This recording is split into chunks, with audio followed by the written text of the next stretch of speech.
Midnight Reynolds feels like the luckiest person alive to have become friends with the popular girls at her new school, Sav and Lucy. However, she does not have the money to spend like they do. To try and remain within this new circle, she decides to pick up a very odd job with Miss Appleby down the street, catching ghosts. Let's read the first chapter of Midnight Reynolds and the Spectral Transformer to get an understanding of her predicament. Chapter 1. To tail or not to tail? That was a question. Midnight Reynolds stood in front of the large oak tree where she always met her friends Sav and Lucy, and clutched at the long piece of fabric tied around her waist. It was the Friday night after Halloween, which had been Midnight's birthday actually, and their school was having a dance complete with costumes.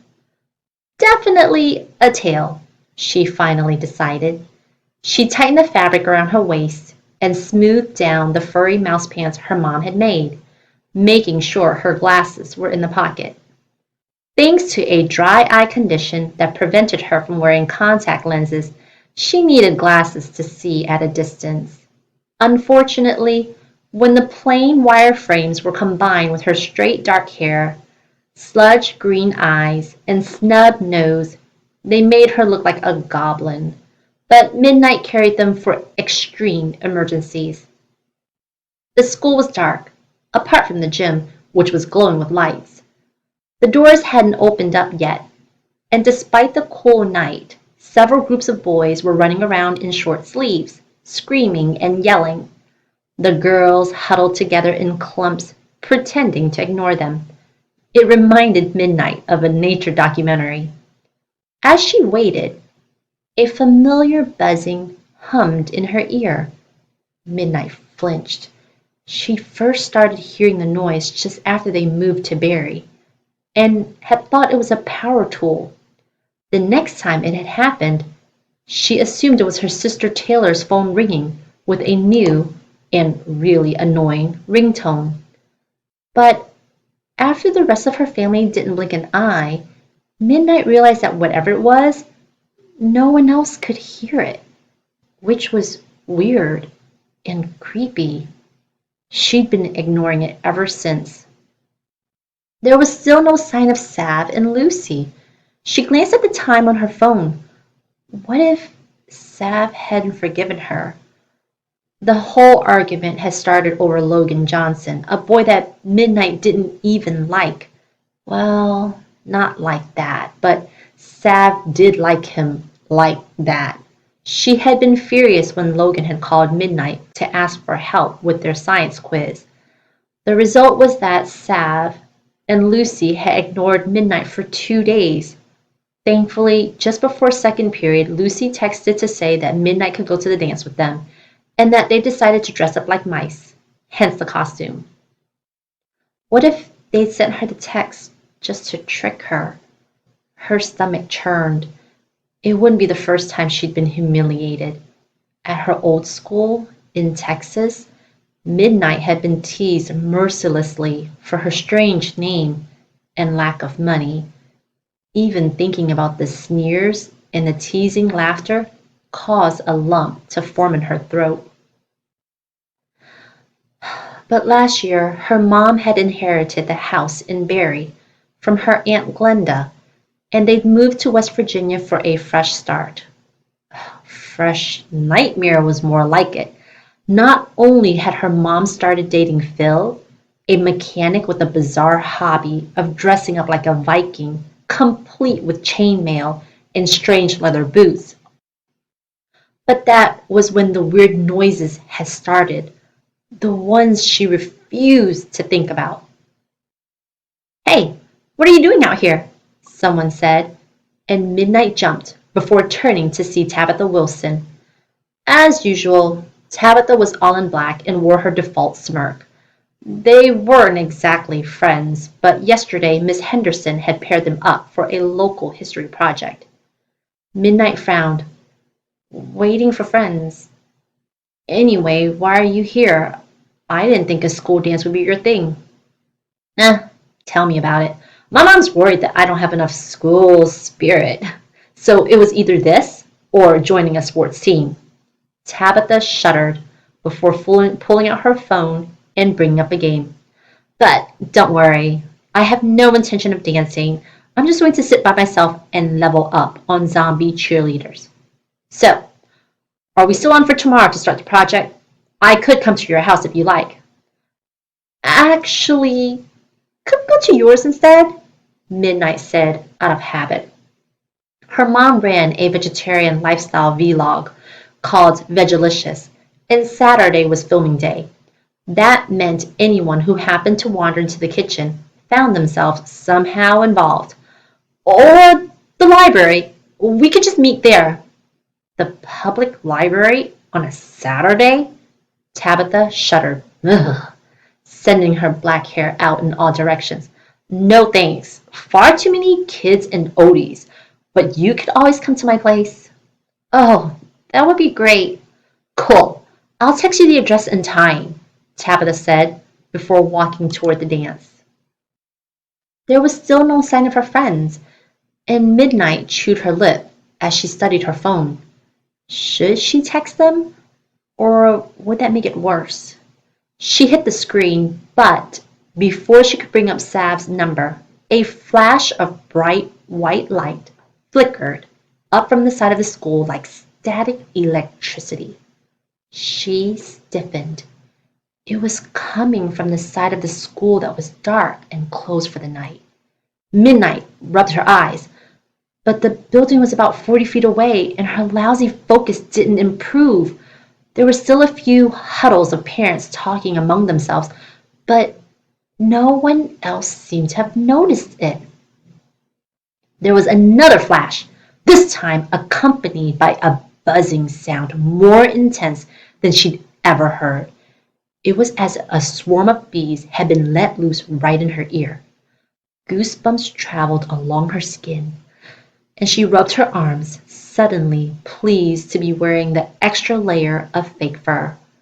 Her efforts to ignore it didn't work, and the noise increased. Another flicker of bright light shot up into the air, and still no one acknowledged it. What if it was a fire, and she was the only one who saw it start? Midnight took a deep breath and cautiously walked toward the building. The nearby trees groaned and creaked in the wind, which did nothing to calm her erratic heartbeat. Hello, she called out as she neared the school. Her vision was still too blurry to make anything out, but she thought she saw someone moving in front of her. A thin wail pierced the air, followed by a scuttling noise, as if something went racing toward the administration wing. There was no sign of a fire, but the bright lights were still flickering along the side of the building, like a faulty light bulb. The buzzing noise increased, and adrenaline flared through her body just as she was about to call out again. The buzzing came to a sudden stop. Apart from the dull hum of music from the dance, there was silence. Whoever had been there was gone. She was about to turn and leave when she spotted a gold locket and chain lying at her feet. Midnight picked up the necklace and looked around for its owner. The place was still deserted, so she slipped into her pocket and made her way back past the building and over to the oak tree. Sav and Lucy were waiting for her. Midnight's stomach flipped. She'd come to Barry expecting to fly under the radar at best and be bullied at worst. She'd never had friends like them before, popular friends, but on her second day at school, she'd been seated with Sav and Lucy in science. Since they'd both been too busy playing on their phones to do the osmosis project, Midnight finished it on her own. She didn't mind. She'd seen popular girls in action before. It was better for her just to do the project and not have them mess it up. When her color-coded spreadsheet of results had ended up at the top of the class, Sav and Lucy stopped ignoring her. They laughed at her jokes and decided that they were going to adopt her. For the first time in her life, Midnight felt like someone other than her family could see her. The three of them had been inseparable ever since. Until 2 days ago. Her throat tightened, and she instantly forgot about the necklace and the strange light. As she got closer, she could see they were both dressed as mice. Unlike her own homemade costume, though, theirs were store-bought, complete with matching rhinestone mouse ears. Lucy looked cute, but as always, it was hard not to notice Sav, with her pale blonde hair and brilliant brown eyes flecked with gold. Hey, Midnight came to a halt and tried to ignore her shaking hands. You're both here. Of course, Sav said. Why? Did you think we wouldn't show? Yes, no, maybe. Oh, I hoped you'd come. Midnight took a deep breath and tried to sound confident. And I just want to say once again how sorry I am. Stop. Sav held up her hand. I'm the one who should be apologizing. I feel so dumb for letting a boy come between us.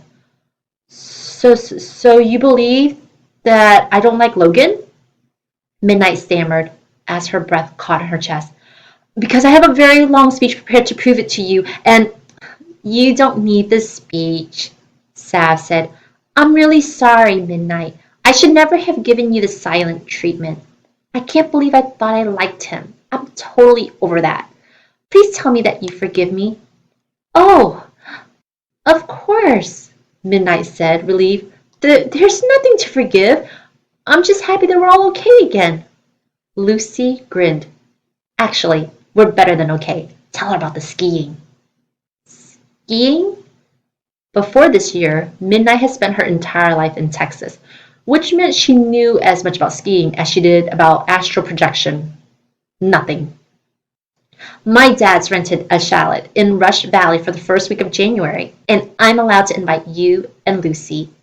Sav broke out one of her smiles that she reserved for her closest friends. Wow.